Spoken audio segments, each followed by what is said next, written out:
Mesdames et messieurs, bonsoir et bienvenue dans votre émission à l'Afia Hebdo. Nous y sommes encore cette semaine et pour parler de l'actualité d'ici et d'ailleurs, bien sûr, deux sujets meubleront en tout cas l'émission de ce soir, enjeu de la rédaction de la nouvelle constitution, polémique autour des futures élections, les élections à venir, nous en parlons et c'est avec des invités en studio. Alors sur ce plateau, nous avons Monsieur Mahaman Ousmane, il est écrivain. Monsieur Mahaman, bonsoir. Bonsoir. Très bien, nous avons Monsieur Messaoud Ould Braïka, président de l'Assemblée nationale convergente des jeunes du Mali. Monsieur Messaoud, bonsoir. Bonsoir, bonsoir à vos téléspectateurs. Très bien, nous avons Monsieur Oumar Bakari Diallo. Il est président de l'Alliance pour le renforcement de la démocratie ARD Mali. Monsieur Oumar Bakari Diallo, bonsoir. Bonsoir. Très bien, quel est votre état d'esprit actuellement? Je vais bien, alhamdoulilah. Très bien. Alors, Monsieur Messaoud, votre état d'esprit et comment va le pays? Mon état d'esprit est un état d'esprit de sérénité, de patriotisme et d'espérance. Très bien. Alors, Monsieur Mahaman Ousmane, écrivain, quel est votre état d'esprit et comment va le pays? Mon état d'esprit est bien et je pense que le pays est sur de bons rails. Le pays est sur de bons rails. Oui. Très bien, merci beaucoup. Enjeu de la rédaction de la nouvelle constitution, le comité de rédaction a été mis en place. Quels sont les enjeux? Qu'est-ce qu'il faut changer dans cette constitution? Est-ce que nous avons besoin d'une nouvelle constitution à part celle qui a été rédigée en 1992?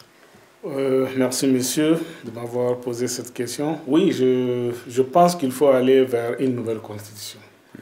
Je pense qu'il faut aller vers une nouvelle constitution puisque la constitution de 1992 a montré ses limites. En tout cas, elle a des lacunes. Il y a beaucoup de choses que la constitution n'arrive pas à régler. On a vu par exemple la question de la vacance, par exemple, de la vacance constitutionnelle. Quand le fauteuil présidentiel est vide, on dit qu'il faut 40 jours pour organiser des élections. Tout le monde sait que le Mali ne peut pas organiser des élections pendant 40 jours. Donc on a vécu le cas. Il faut chaque fois prendre des décisions pour aller jusqu'à une année. Est-ce que ça seul suffit pour aller à une nouvelle... Ce n'est pas la seule. Il y en a beaucoup. Par exemple, on parle beaucoup de fois de création du Sénat. On ne peut pas créer le Sénat sans soit réviser la Constitution ou bien aller à la rédaction d'une nouvelle Constitution. Il y a la question de l'application de l'accord d'Alger, de l'accord issu du processus d'Alger. Il y a des dispositions dans l'accord qu'on ne peut pas régler sans réviser la Constitution ou bien aller à une nouvelle Constitution. Mais est-ce qu'on avait vu la Constitution avant de penser à l'accord d'Alger? Certainement, quand on a ceux qui ont signé l'accord d'Alger, c'est dans l'esprit en tout cas de soit réviser la Constitution pour pouvoir insérer ces dispositifs-là. Très bien, merci. Parce que plusieurs chefs d'État, on l'a vu, ont essayé de réviser la Constitution. Depuis le président Alpha Oumar Konaré jusqu'aux deux présidents, Feu Amadou Toumani Touré et Ibeka, ils n'ont pas pu. Ils n'ont pas pu. Très bien. Merci. Alors, rédaction d'une nouvelle constitution, Monsieur Messaoud Ould Braïka. Est-ce qu'il faut aller vers une nouvelle constitution? Quels sont les enjeux de la rédaction de cette nouvelle constitution? Merci beaucoup, Monsieur Fabrice. Je pense qu'on n'est plus à la question de est-ce qu'il faut aller à une nouvelle constitution ou bien modifier la constitution de 1992. Parce que le train est déjà en marche, il y a eu une commission de rédaction de la nouvelle constitution qui a été mise en place, qui est présidée par M. Fousseini Samaké. Les grandes lignes sont fixées, ils ont même commencé les consultations avec les forces vives du pays. Mais selon vous, est-ce que c'est une nécessité d'écrire aujourd'hui une nouvelle constitution? Est-ce que c'est une nécessité? Non, il est évident que ce soit la modification constitutionnelle ou que ce soit une nouvelle constitution. Ce qui est intéressant, c'est qu'on a besoin d'un nouveau cadre juridique par rapport à la loi mère pour pouvoir prendre en question beaucoup de défis actuels. Par rapport à ces défis, si vous essayez de voir la situation sociopolitique du pays, par exemple, rien que les renversements, les coups d'État, les rapports institutionnels, la mauvaise gouvernance, il y a eu beaucoup d'éléments qui nous ont conduits à cette situation. Maintenant, si on parle d'une nouvelle constitution, ça dit, selon mon analyse à moi, les séries de changements qu'on veut adopter dans la nouvelle constitution. Si on parle de nouvelle constitution, c'est sûrement pas sur base des modifications constitutionnelles qu'on va aller. Peut-être qu'on va sortir du régime actuel dans lequel nous sommes, le régime politique, pour aller à un régime qui peut-être va amener le président de la République à la responsabilité devant le peuple. Parce que si vous essayez de voir beaucoup de ces renversements, à mon sens des choses, naissent du fait que le président n'assume pas de responsabilités devant le peuple. Un premier ministre est utilisé pour fusible, et la preuve est que sur les 9 dernières années, nous avons eu, de 2015 à nos jours, nous avons eu plus de 8 premiers ministres. Je pense peut-être M. Choguel Kokalamaïga est le 9e. Donc ça veut dire qu'il y a un problème de gouvernance à résoudre. Il y a un problème de corruption. Il y a un problème de défense de nos intérêts géostratégiques, de nos intérêts économiques qui peuvent s'exprimer à travers cette nouvelle constitution. Très bien. Lorsque vous lisez par exemple la constitution de 1992, rien qu'au préambule, moi à mon sens, il n'y a pas une représentation de l'ADN politique de ce qu'est notre pays. Nous sommes un grenier d'empire. Le Mali, c'est l'un des plus grands greniers d'empire en Afrique. Ces empires, pour rien qu'un héritage historique, ne sont pas cités dans notre constitution. Il y a la charte de Kourkanfougoua qui est une identité politique de notre pays, qui est plus vieille que le Magna Carta des Britanniques, qui n'est pas citée. Même si la loi mère demeure juste un cadre juridique pour développer les autres piliers de développement de notre pays que nous voulons, pour un peuple, au niveau du préambule, il faut citer qui nous sommes, avant de descendre au niveau des articles, dégager le fonctionnement qu'on veut de notre pays ou de notre gouvernance. Très bien, nous allons revenir en détail sur ces questions. Alors, Monsieur Oumar Bakary Diallo, est-ce que vous inscrivez dans la logique d'une rédaction, en tout cas de la rédaction d'une nouvelle constitution? Est-ce qu'il faut l'écrire? Est-ce qu'aujourd'hui, c'est une nécessité d'écrire une nouvelle constitution, ou bien il y a d'autres urgences? Merci pour la question. De mon point de vue, je pense qu'il y a une nécessité d'écrire une nouvelle constitution. Parce que nous vivons dans une société qui évolue chaque jour. Donc, si la société évolue, les hommes évoluent aussi. Les hommes sont gérés par une loi, sinon par des lois. Donc, lorsque la société évolue et les mentalités changent, il faudrait qu'il y ait une loi qui peut cadrer les changements qui interviennent chaque jour dans notre vie quotidienne. Donc, je pense qu'il y a une nécessité pour le changement de notre constitution. Très bien. C'est même primordial. Ouais. Très bien. Et M. Maman Ousmane, il y a d'autres qui pensent que cette constitution qui est là actuellement, de 92, ne répond pas aux réalités socio-culturelles de notre pays. Et que c'est du copier-coller. Il faut dépasser le copier-coller. Est-ce que vous vous inscrivez dans la même ligne droite?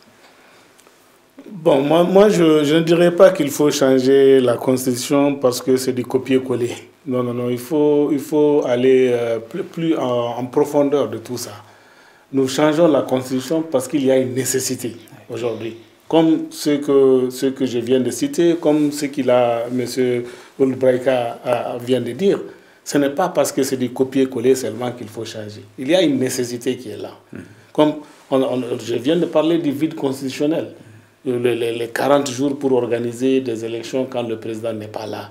Donc il faut des nouvelles dispositifs qui puissent prendre peut-être une année ou plus. Qu'on sait que 40 jours, le Mali ne peut pas organiser des élections. Donc ça, c'est une nécessité de revoir ces dispositifs-là.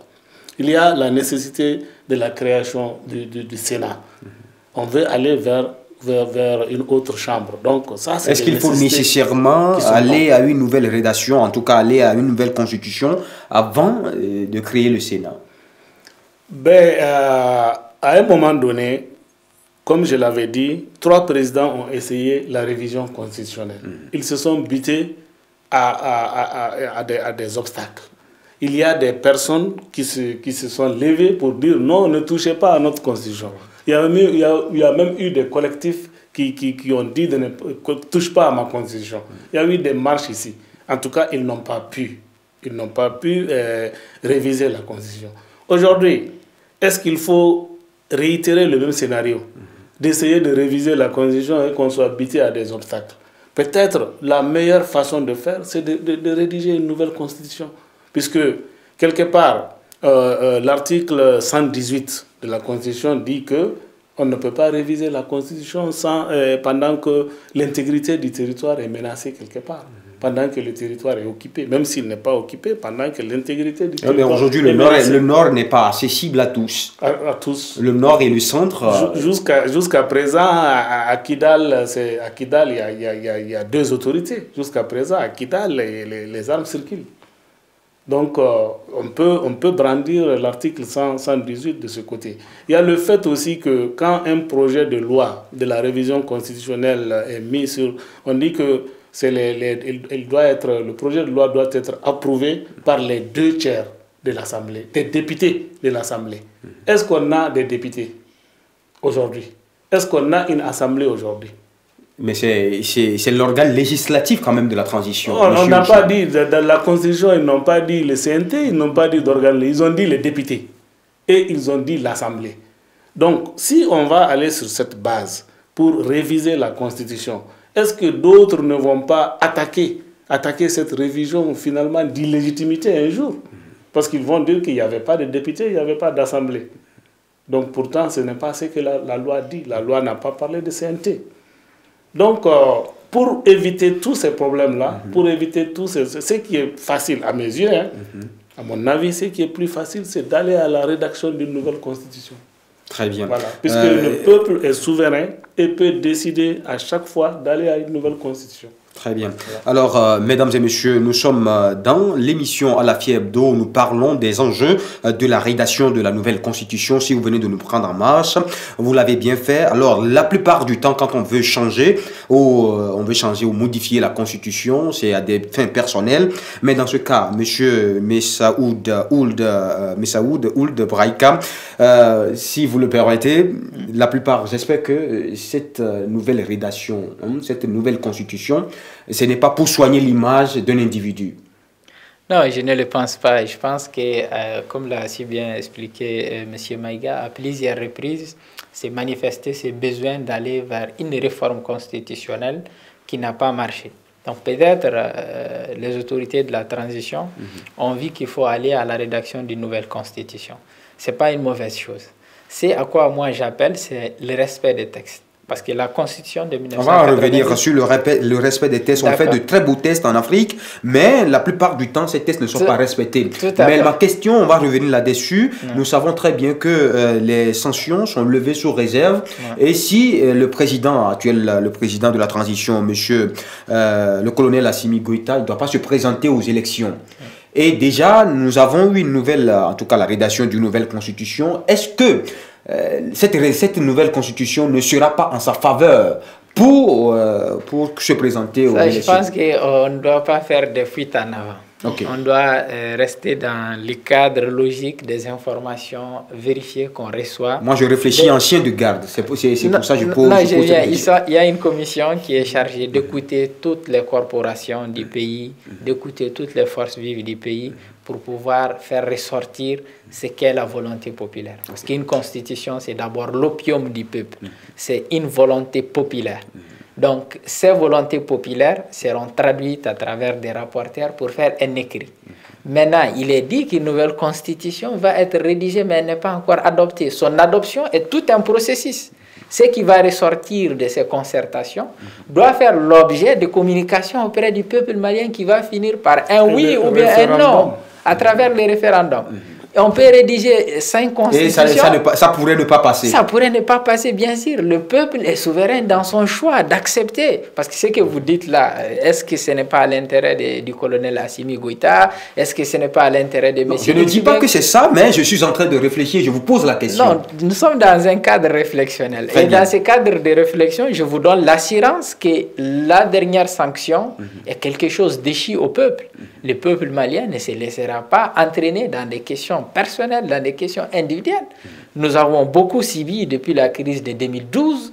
Nous sommes dans une lutte de défense de notre souveraineté. Et à travers toutes ces questions nationales, chaque corporation, chaque groupe social a ses enjeux, a ses visions. Et ces visions sont exprimées auprès de cette commission. Maintenant, à l'élaboration du document qui va être passé au vote, À ce moment, nous allons passer au créneau de soutenir ou bien de critiquer le contenu de la chose et faire le pour et le contre. Il n'y a pas de constitution qui fasse l'unanimité. Nous verrons en fonction des besoins actuels et d'une vie en perspective de ce que peut être notre pays, parce qu'une constitution aussi, il ne faudrait pas que ce soit à chaque 2, 3 ans ou bien 5 ans qu'on vienne vouloir modifier la constitution. Donc c'est l'analyse des éléments existentiels et aussi une projection décennale sur qu'est-ce que sera le Mali dans 10 ans, dans 20 ans, dans 30 ans, pour qu'on puisse donner au moins un temps d'application au texte mère que nous adoptons. Parce qu'il y a ce problème au Mali. À travers, par exemple, les assises nationales, vous allez voir qu'en 2019, nous en avons eu. En 2020, nous en avons eu. En 2021, nous en avons eu. Et tous dans l'esprit d'écrire un document dit de charte nationale ou bien un document de convention nationale. Il faut sortir de cette logique, se désintéresser complètement et voir en face ce que vit notre pays et que nous puissions produire quelque chose de propre, quelque chose de transparent qui puisse nous éviter tout ce que nous avons comme problème d'éducation, problème de mauvaise gouvernance, problème d'injustice, problème d'atteinte à nos intérêts géostratégiques, problème de violation de notre souveraineté nationale. Tous ces cadres sont des cadres qui sont situés dans la Constitution. Et pour revenir juste une petite brèche par rapport à l'accord de paix d'Alger, j'en appelle là, l'accord d'Alger, je le dis, je le répète, c'est un accord anticonstitutionnel. D'où l'expression du fait de modifier la Constitution pour l'adapter à l'accord de paix. Et si cette nouvelle Constitution est écrite pour l'adapter à l'accord de paix d'Alger, je ne suis pas d'accord. Parce que c'est un accord qui doit être revu.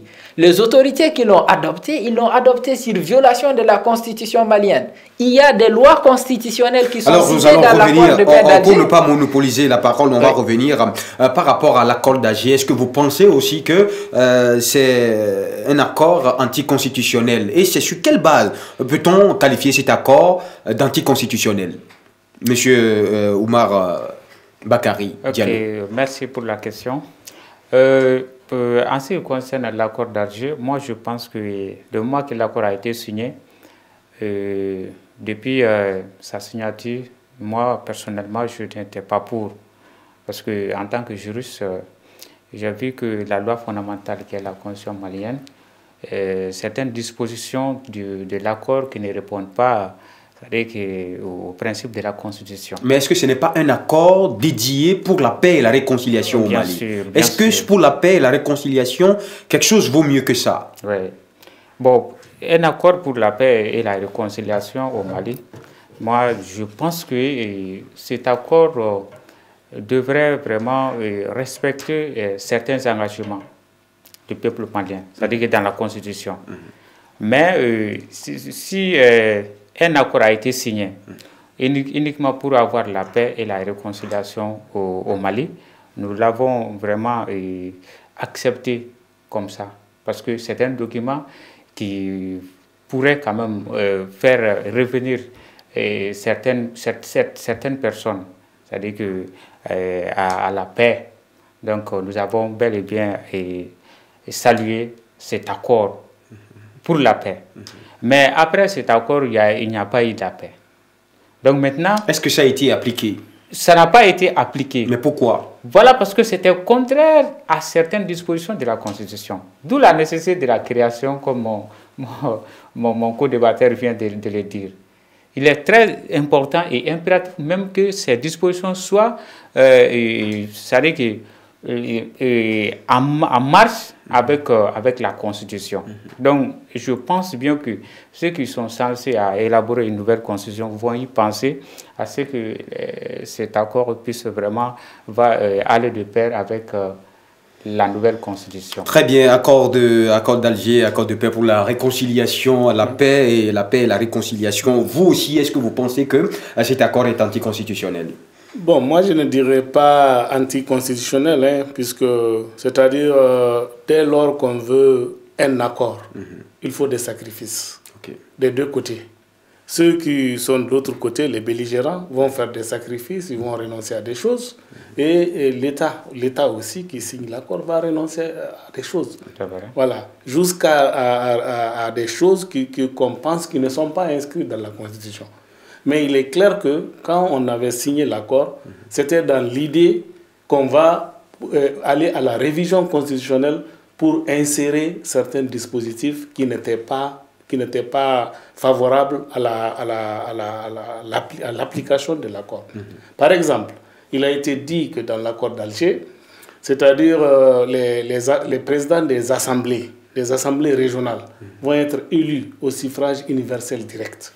Et le président de l'assemblée régionale sera le chef de l'exécutif régional. Donc, il y aura un représentant de l'État. C'est-à-dire, c'est lui, le chef de l'exécutif régional, c'est comme le gouverneur. C'est lui qui ordonne. C'est lui qui ordonne les dépenses, c'est lui qui ordonne tout.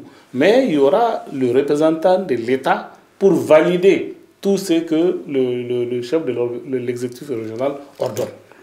Donc ça, ce sont des dispositifs qui sont dans l'accord d'Alger. Et pour le moment, le mode d'élection du président de l'Assemblée régionale n'est pas comme ça. Donc il faut soit réviser la Constitution ou bien la rédaction. Pour l'adapter à cette modalité-là. Donc ça, c'est un fait. Maintenant, tout le problème de l'accord d'Alger, c'est ces deux choses. Qu'on soit pour, qu'on ne soit pas pour, ces deux choses. Soit on l'applique, puisqu'on l'a signé, ou bien soit l'accord même prévoit des mécanismes en son sein pour sa révision. Ouais. Et là, il faut que les deux parties s'assoient, qu'ils parlent et qu'ils soient d'accord sur la révision de l'accord. Et là, ils vont aller à la révision. Ils vont voir ce qui n'est pas applicable, ce qui ne peut pas être appliqué, on va les aller. Est-ce que vous avez l'impression que les deux parties ne s'écoutent pas? Non, si, les deux parties s'écoutent. Même il n'y a même pas longtemps, j'ai vu le ministre de la Réconciliation qui a reçu... Le ministre Ouagué. Voilà, Ouagué qui a reçu les parties signataires. Il n'y a même pas longtemps, je crois, il y a 2 jours seulement. Donc ils sont en train de s'écouter. Et il y a une grande partie de l'accord aussi qui a été déjà mise sur pied, qu'on est en train d'appliquer. Ça, ce sont les parties qui nécessitent une révision constitutionnelle. Sinon, il y a des parties qui ne nécessitent pas ça. Le fait d'insérer les anciens combattants et autres là dans les processus de DDR, ça continue. Oh, ouais. Ça continue. On peut en parler tout de suite. Voilà, et d'autres processus de l'accord. Donc, il y a déjà eu ceux qui doivent être insérés. Il y a eu une partie qui a été déjà insérée. Et d'autres sont en cantonnement. Il y a le MOC qui est toujours dans les 3 régions du Nord. Donc, ce que je dis, c'est que le problème de l'accord, c'est ces 2 choses. Beaucoup de gens ne sont pas pour l'accord, mais elle a été signée pour amener la paix. Ouais. Maintenant, si on n'est pas d'accord, il faut pouvoir s'asseoir avec les parties signataires et voir ce qui peut être révisé. À tête reposée, les 2 parties vont s'entendre. C'est pour le Mali. Tout le monde veut la paix au Mali. Donc, pour moi, ils peuvent s'entendre pour réviser, pour voir ce qui est applicable et ce qui n'est pas applicable. Voilà, mais merci. Comme ça, dans le dénoncement comme ça, et on parle comme ça ne résout pas le problème. Très bien, merci. Alors, Monsieur Messaoud Ould Brahika, je rappelle que vous êtes le président de l'Assemblée nationale convergente des jeunes du Mali. Est-ce que vous avez été déjà consulté par rapport à cette nouvelle constitution? Il y a eu l'écoute des organisations de la société civile qui s'est tenue il y a quelques jours. Mais malheureusement, mon organisation n'y a pas pris part parce que nous n'avons pas été informés. C'est jusqu'après la tenue de ces concertations que j'ai vu que ça s'est tenu. Très bien. Alors, souvent, c'est le dialogue. On a eu beaucoup de dialogues, un dialogue national inclusif. On a eu les assises nationales pour la refondation dont les recommandations sont sorties. Souvent, on a de beaux textes, mais qui sont difficiles à appliquer. L'applicabilité des textes naît de l'intelligence par laquelle ils sont. Et un État, le droit, a un principe fondamental qui doit être son respect. Okay. Son respect et sa faisabilité. Je prends un exemple. Dans l'accord de paix d'Alger, par rapport à la Constitution, ou de la Constitution par rapport à l'accord d'Alger, ou bien par rapport à tout autre traité international, lorsque vous gérez par la Constitution d'une république, vous devez vous mettre en tête que cette Constitution est infranchissable. Il n'y a pas d'objectif d'État ou de république qui peut primer sur la Constitution. Ça, c'est fondamental par rapport au texte. Et c'est ce qui traduit, et au Mali, nous avons cette tradition de piétiner la Constitution et vouloir donner valeur à des traités ou bien des lois qui sont en dessous de la Constitution en termes de normes ou de hiérarchie des lois. Dans l'accord de paix d'Alger, il y a beaucoup de projets qui sont bien, mais les dispositions politiques et institutionnelles sont en violation de la Constitution du Mali. Et vous ne pouvez pas prôner la violation de la Constitution et vouloir une stabilité politique et institutionnelle. Ce n'est pas possible. Du même que les dirigeants démocratiquement élus se donnent le droit de violation de la Constitution, ça donne droit aussi aux militaires dans la caserne de faire son coup d'État et de piétiner la Constitution. Il faudrait que nous soyons modèles de l'exemple que nous voulons donner. Est-ce que vous insinuez que le fait de ne pas appliquer les tests dans leur intégralité ou de les violer fréquemment engendre les coups d'État? Bien sûr que ça les engendre. Il est important de respecter ce qui est dans la loi pour vouloir donner un modèle à quelqu'un d'autre. Vous ne pouvez pas exiger de l'autre ce que vous-même vous ne faites pas. Et ces lois, je l'ai dit, les lois qui sont adoptées au Mali pour la plupart du temps ne sont pas des lois en conformité avec leur environnement d'application. L'environnement même n'est pas réceptif. Par exemple, l'accord de paix d'Alger, il y a eu beaucoup d'efforts qui ont été menés pour l'application des textes. Les textes sont beaux mais difficilement applicables. La charte de la transition, elle a été adoptée mais piétinée combien de fois? La constitution avant elle, celle de 92, a été piétinée. La charte de la transition a été piétinée sur les modalités de fonctionnement de l'exécutif, sur la composition ministérielle. Ils ont détourné le nombre de ministres cités dans la charte au nombre de 25 par les ministres délégués. On trouve toujours une intelligence pour piétiner les textes que nous-mêmes nous adoptons. Et ça n'a pas de sens. Il faudrait que nous envoyions nos enfants qui nous suivent, les jeunes qui viennent de faire leurs premiers pas dans la politique, à une bonne école qui est celle de la sacralité des textes constitutionnels. Je ne parle pas des lois en dessous des lois mères, mais la constitution d'un pays quand même, ça doit être fait objet d'éducation parce que c'est un cadre démocratique qui est prôné dans la constitution. Et la démocratie, ce n'est pas un mauvais, c'est tout un système éducatif. Il faut éduquer les citoyens à la démocratie, il faut éduquer les citoyens à connaître les institutions de la République, il faut éduquer les citoyens à savoir les rapports entre institutions de la République. Donc tous ces éléments sont des éléments qui au Mali sont négligés. Et sur la scène sous-régionale aussi, c'est négligé. Par exemple, la sortie récemment du président en exercice de la CEDEAO qui parle de mettre en place une force anti-putschiste. Et cette force anti-putschiste, lorsque vous essayez de voir constitutionnellement, il n'y a pas un État membre de la CEDEAO qui a un cadre juridique réceptif à cette proposition. Et je ne sais pas, dans la zone CEDEAO, un seul projet de loi en vigueur ou en perspective pour la promotion de la démocratie ou bien la vulgarisation de la démocratie. Très bien. Donc il faut être dans un cadre anticipatif des crises, éduquer les gens à la démocratie, soi-même être un modèle de la démocratie pour qu'ensemble nous puissions créer des cadres républicains et des cadres de droit sur la durée. Nous sommes jeunes en termes de démocratie et je pense que nous devons donner du temps à nos États et donner du temps à nos populations d'embrasser ce que nous voulons comme modèle de gouvernance de nos États. Alors merci Monsieur Messaoud Ould Brahika, vous avez été compris en tout cas par les téléspectateurs. Monsieur Oumar Bakari Diallo, je rappelle que vous êtes président, juriste et président de l'Alliance pour le renforcement de la démocratie ARD Mali. Alors selon vous, l'applicabilité des tests, nous avons de beaux tests, mais c'est difficile, ces tests sont difficiles à appliquer. Et vous, en tant que quelqu'un qui travaille, en tout cas, un président qui travaille pour le renforcement de la démocratie, est-ce que vous avez l'impression que notre démocratie est frelatée? Bon, moi je pense que le non-respect des textes au Mali est dû, c'est-à-dire à plusieurs choses. Parce que quand on dit que le pays est géré par trois types d'États, le pouvoir exécutif, le pouvoir législatif et le pouvoir judiciaire. Mais dans les pays africains, j'ai l'impression que on n'arrive pas à faire la différence entre le pouvoir exécutif et le pouvoir judiciaire. Qui n'arrive pas à faire la différence? Parce que quand je vois, il y a tellement de choses qu'on voit dans nos pays africains. Mais qui n'arrive pas à faire la différence? Est-ce le peuple, c'est tenant de ces pouvoirs? Qui? Bon, je pense que la responsabilité est à partager. Okay. La responsabilité est à partager parce que quand on est quand on fait des campagnes, on promet beaucoup de choses. Mais une fois arrivé au pouvoir, c'est-à-dire qu'il y a d'autres réalités qui sortent et que vraiment on ne sait plus pourquoi ce comportement de la part de la personne qui nous a promis le paradis. Par exemple, quand on prend, aucun candidat ne vous dira que quand il sera président ou même dirigeant du pays, qu'il va vraiment violer les lois. Mais on viole la loi, une fois au pouvoir, on viole la loi de façon indirecte. Parce que le chef exécutif a tendance de prendre toutes les décisions.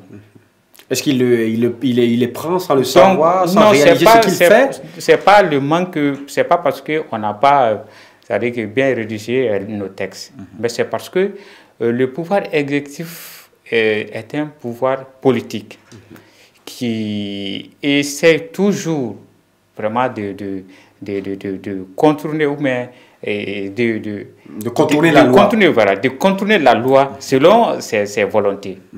Donc c'est un problème qui est là dans nos pays africains.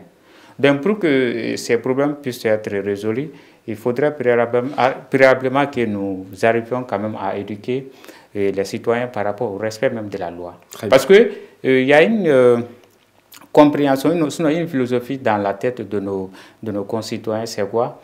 Pour eux, la liberté est innée. Donc, si la liberté est innée, donc j'ai le droit de faire tout ce que je veux. Alors que tant que nous vivons dans une république, il y a certaines dispositions, il y a des règles qu'il faut respecter. Mais le respect des textes font défaut parce que les citoyens ne sont pas habitués à ça. Donc, pour ça, il faut une formation. C'est pourquoi notre mouvement ARD Mali, Alliance pour le renforcement de la démocratie, nous faisons des formations, nous faisons des séminaires afin que les citoyens puissent connaître réellement leur rôle dans la démocratie participative. Et faire en sorte aussi qu'il ne faut pas seulement créer au nom de la démocratie que c'est un meilleur système, mais il faut seulement penser et montrer que vous êtes démocrate. Mais est-ce que c'est surtout le deuxième volet de ma question. Est-ce que vous pensez que notre démocratie en Afrique est frelatée? Bon, je ne dirais pas que frelatée, mais je pense qu'il y a certaines tâches à faire. Parce que nous devons améliorer la démocratie malienne. Parce que nous sommes un pays démocrate, mais il faut savoir que nous ne pouvons pas nous comparer à des Occidentaux. Parce qu'eux, ils ont la démocratie plus de 200, 300 ans. Donc, si nous sommes une jeune république qui est nouvellement venue dans la démocratie, donc nous avons choisi la démocratie à peine de 30 ans.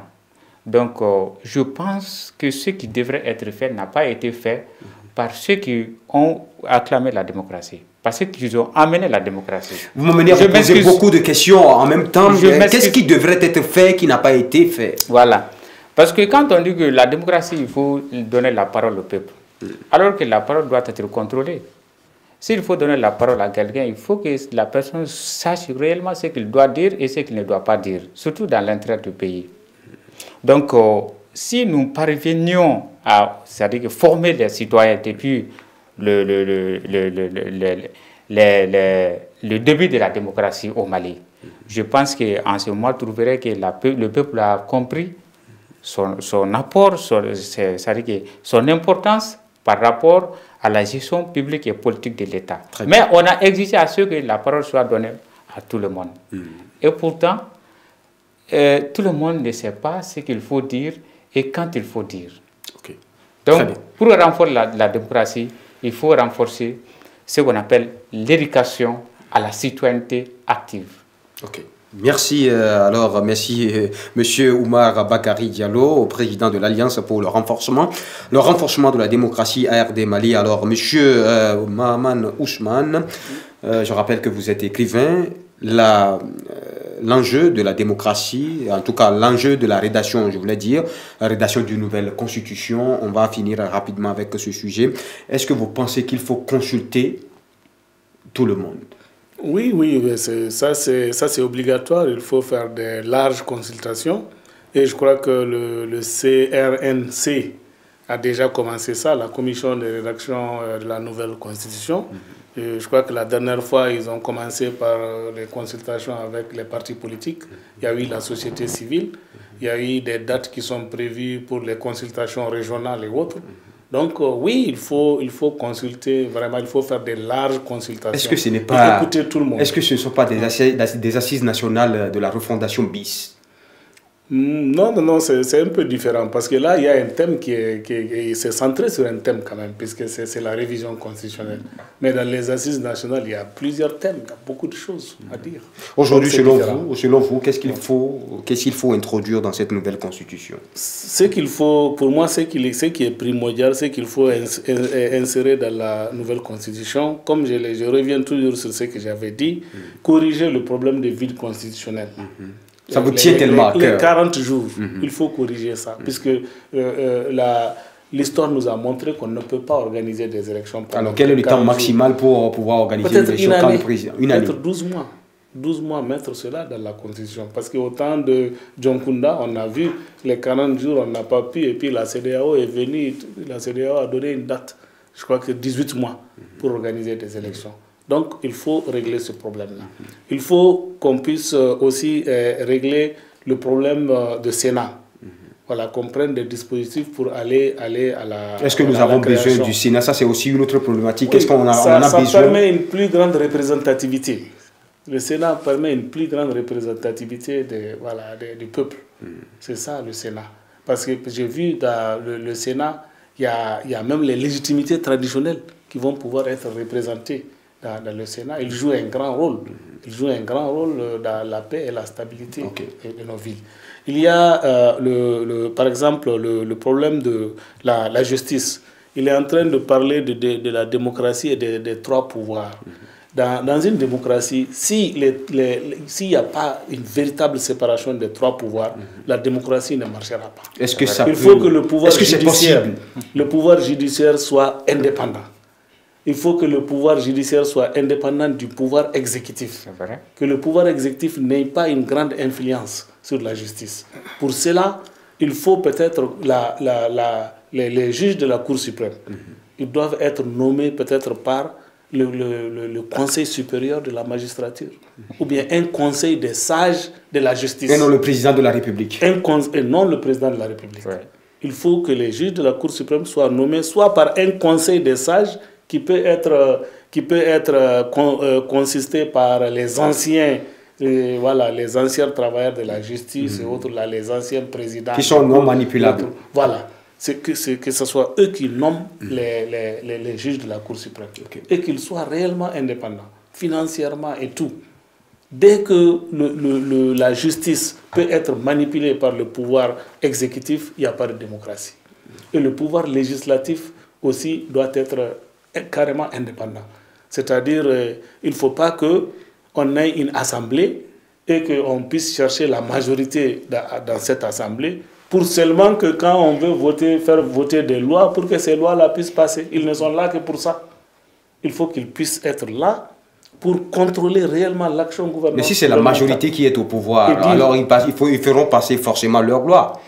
Souvent, on a vu nos gens, même les opposants ont voté. Hein. Même les opposants votent pour les lois initiées par le gouvernement. Donc ça, c'est des choses qu'il faut régler.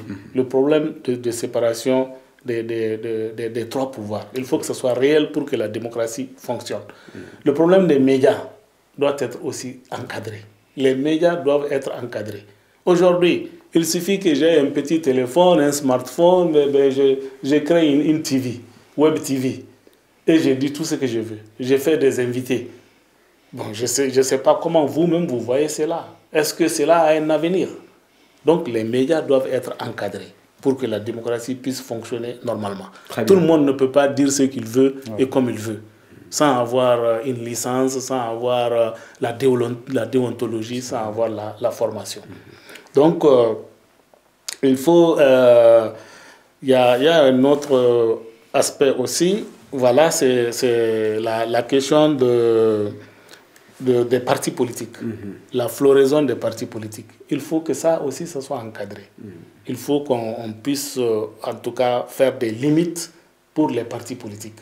On a plus de 200 partis politiques au Mali aujourd'hui. Est-ce que ce n'est pas cette pluralité n'est pas expliquée aussi par la liberté d'expression que nous avons? qui est un acquis. Il y a ça, mais les partis politiques peuvent être encadrés. Aujourd'hui, sur les 200 partis politiques, on voit qu'ils ont presque tous les mêmes projets de société. Quand on prend les 200 et ils viennent dire leur projet de société, ce n'est pas différent. J'espère que vous avez les preuves de ce que vous avancez. Tout le monde le sait. Tout le monde le sait, ou vous avez les preuves de ce que vous avancez? Ah ben oui, il suffit d'appeler les partis politiques, dites-leur de lire leur projet de société. Vous allez trouver qu'il n'y a pas une grande, en tout cas une très grande différence. Il n'y a pas une très grande, j'ai dit. Il peut y avoir des différences. Mais la réalité du pays est la même. La réalité du pays, quand même, est la même. Non, mais la réalité du pays, mais les solutions ne peuvent pas être les mêmes. On peut proposer multiples solutions pour un même problème. Ok. Voilà, donc les partis politiques doivent être encadrés. L'aide aux partis politiques doit être encadrée. Donc il faut que les partis puissent revenir à des blocs de partis politiques jusqu'à peut-être faire 3 ou 4 grands pôles de partis politiques. Okay. Il y a cet aspect-là. Donc le second aspect, ou bien le dernier aspect du moins, c'est l'application de l'accord d'Alger. Donc si on va faire la révision de la Constitution, il faut qu'on puisse mettre ces dispositifs-là pour qu'on puisse finir en tout cas avec l'application de l'accord d'Alger. Très bien. Voilà. Merci. Donc ce sont en tout cas moi les leviers sur lesquels et donner aussi plus de représentativité pour les jeunes. Peut-être on peut trouver des créneaux en tout cas où les jeunes et les femmes auront plus de représentativité même dans nos organes électifs. Très bien, merci. Alors vous avez été compris, M. Messaoud Ould Braïka. Selon vous aujourd'hui, quelles sont les réalités qu'il faut incorporer à cette nouvelle constitution? La première des réalités, c'est de revoir les régimes politiques, c'est-à-dire la responsabilité du président devant l'Assemblée nationale. Elle est très importante. Outre la responsabilité du président devant l'Assemblée nationale, il faut essayer de créer des contre-pouvoirs importants, interinstitutionnels et intra-institutionnels, que le pays puisse être géré selon des barèmes de performance et non seulement des barèmes de passivité où il y a des dépenses budgétaires colossales qui sont observées et qu'après il n'y a pas de résultats. De génération en génération, ce sont les mêmes problèmes auxquels on s'attend. Il n'y a pas de résultats, mais ces dépenses sont justifiées quand même. Et bien sûr. Donc, il est important qu'on puisse rentrer dans une logique de performance qui est constitutionnellement cadrée, ou même si ce sont des lois organiques qui peuvent être complémentaires de la Constitution, il faut quand même avoir de la rigueur à ce niveau. Autre part, aussi prendre des dispositions au niveau des ressources naturelles. Parce que vous savez que nous sommes en une ère géopolitique et géostratégique où les enjeux des ressources naturelles font beaucoup de débat. Donc peut-être qu'on peut voir dans notre nouvelle constitution une certaine fourchette de pourcentage pour qu'au moins nos ressources naturelles puissent briller pour nous et les futures générations. Dans certains pays, ils ne les ont pas en tant que des lois constitutionnelles, mais comme des lois organiques, complémentaires des lois constitutionnelles, par exemple la loi 51-49, c'est-à-dire que le pays, en tant que tel, a un droit de 51% sur les ressources naturelles exploitées sur son territoire et les 49% sont partagés entre les autres partenaires qui viennent en concession pour l'exploitation de ces ressources naturelles. Autre élément aussi, l'élément de justice. Il faut créer pas seulement une indépendance, mais une intelligence judiciaire qui puisse absorber tout ce que nous avons comme mot de la justice. Tous les mots de la société ont un organe régulateur qui doit être la justice. D'où le fait que la justice est la colonne vertébrale du système démocratique. Donc, quand vous donnez une définition aujourd'hui aux Maliens, que ce soit de l'homme politique ou de la démocratie, vous direz que c'est juste la corruption des gens qui sont budgétivores. Pourquoi? Parce que la justice qui était censée accompagner le processus gouvernemental et démocratique n'a pas joué son rôle. Et il est important qu'elle puisse le faire, parce que nous avons des milliards qui partent dans les vides comme ça. Il y a des projets au Mali, vous voyez le nombre de milliards, vous vous dites, est-ce que nous sommes en train de parler de la même unité de valeur monétaire? Des centaines de milliards pour des projets ni vus ni connus, c'est très grave. Donc la justice doit sortir dans l'instrumentalisation politique, etc., s'adresser. Parce que vous voyez, comment sortir? C'est les hommes surtout, hein, pas seulement les textes. Les textes, ils jouent un rôle. Mais l'indépendance de la justice ou même des institutions émane de l'éducation que reçoivent les hommes qui siègent à ces institutions. Si constitutionnellement les textes vous donnent votre indépendance, si vous n'avez pas l'éducation qui vous donne le droit de saisir cette indépendance, vous serez dépendant. Donc il est important qu'on puisse penser à mettre dans les institutions judiciaires, dans les institutions gouvernementales, des personnes qui jouissent d'une intégrité et d'une probité morale et intellectuelle irréprochable pour qu'on puisse tirer notre pays de l'ornière. Outre, il y a aussi l'aspect de l'Assemblée nationale qu'il faut beaucoup réfléchir. Et l'Assemblée nationale, les élections législatives peuvent être régulateurs de la classe politique, c'est-à-dire la multiplicité des organisations politiques. Toute organisation politique qui n'arrive pas à satisfaire certaines conditions de réussite aux élections législatives, peut-être au minimum avoir un représentant au sein de l'Assemblée nationale, doivent peut-être voir des textes qui disent qu'ils n'existeront plus. C'est-à-dire, nous sommes à une campagne, peut-être une campagne législative, une deuxième législative, vous n'avez pas au moins un représentant à l'Assemblée, ça veut dire que votre récépissé est automatiquement retiré. Donc ça veut dire que nous allons avoir au sein du pays un organe qui nous montre au moins que ces organisations politiques qui œuvrent dans notre environnement, parce qu'après, empêcher aussi la création des partis politiques est un acte antidémocratique. Mais maintenant, pour rester dans les cadres démocratiques et avoir des leviers régulateurs, je pense qu'on doit adopter ces principes. Très bien, vous avez été compris. Nous allons changer de sujet. Nous sommes sur la dernière ligne droite de cette émission. Polémique autour des futures élections. Le cas d'échange des partis et de regroupement de partis politiques qui demandent la démission du Premier ministre Dr Choguel Kokala Maïga. Alors, Monsieur Oumar Bakari Diallo, prononcez-vous rapidement sur cette question. La démission du Premier ministre, c'est le cas d'échange et de regroupement de partis qui le demandent. Bon, selon moi et notre mouvement, nous ne partageons pas cette idée. La question de démission du Premier ministre actuellement, nous ne partageons pas cette idée. Parce que pour nous, aujourd'hui, ce qui est important, c'est d'essayer d'aller de l'avant. Demander la démission du Premier ministre va nous mener encore à faire la recherche sur d'autres personnes, alors qu'on ne change pas une équipe qui gagne. L'actuelle équipe... Donc, selon vous, c'est l'équipe qui gagne qui est là? Oui, c'est l'équipe qui gagne est là maintenant. Donc, ce que moi, je peux dire à ceux qui demandent la démission du Premier ministre, c'est que nous avons déjà fixé une date des dates pour les élections. Donc, de bien préparer le terrain avant les élections. Très bien. Alors, merci. Alors, ceux qui demandent le cadre d'échange et de regroupement de partis politiques qui demandent la démission du Premier ministre Dr Choguel Kokala Maïga, est-ce que c'est, à votre avis, c'est normal? Bon, je ne dirais pas que c'est normal ou pas, parce que ça, c'est leur point de vue. Je ne peux pas l'accuser d'être normal ou pas. Mais comme il l'a dit, je partage son opinion. Je ne partage pas cette opinion. Je ne suis pas pour une démission du Premier ministre à l'heure actuelle. Pour moi, un processus a été déjà engagé, engrangé, et qu'on est en train d'avancer. Il y a eu, par exemple, l'EIGE, l'organe unique de gestion des élections. Maintenant, on est à la rédaction d'une nouvelle constitution.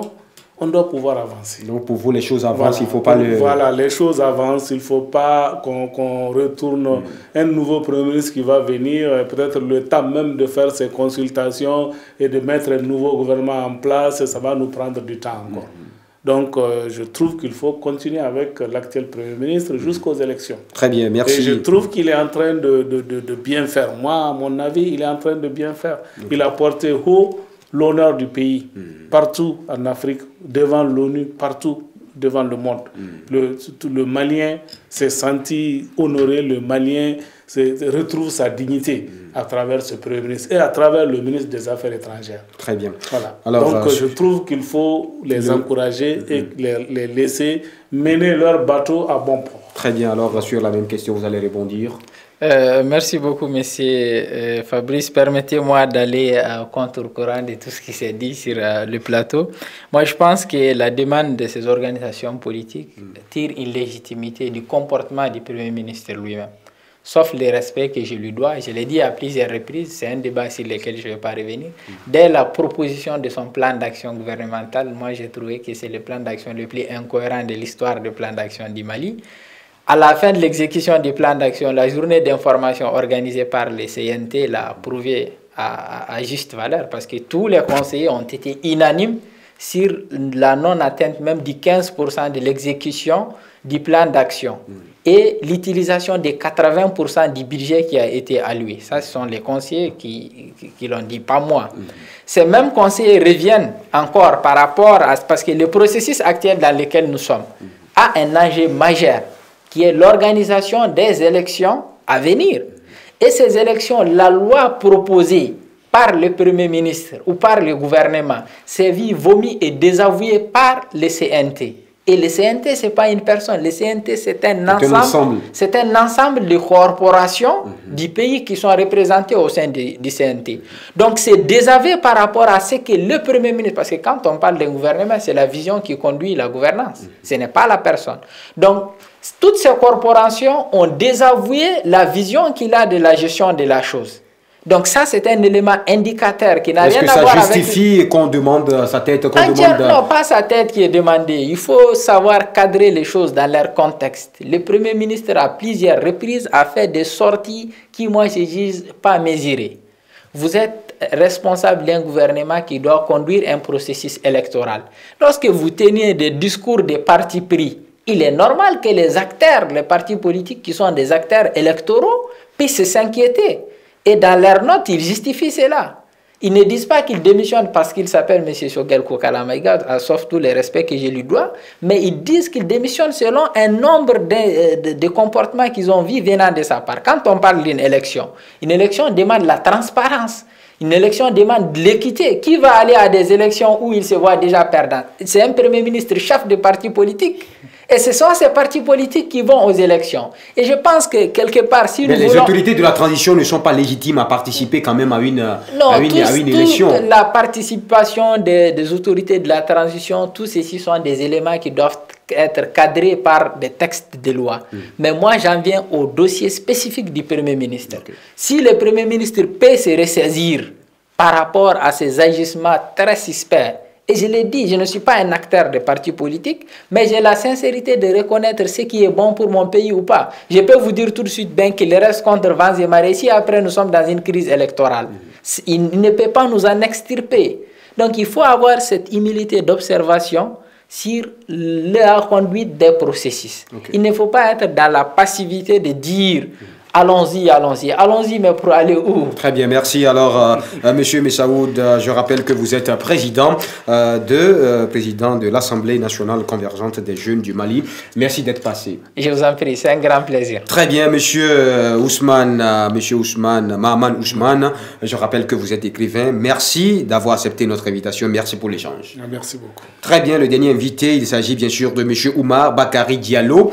Il est le président de l'Alliance pour le renforcement de la démocratie ARD Mali. Merci d'être passé, Monsieur Oumar Bakari Diallo. Très bien.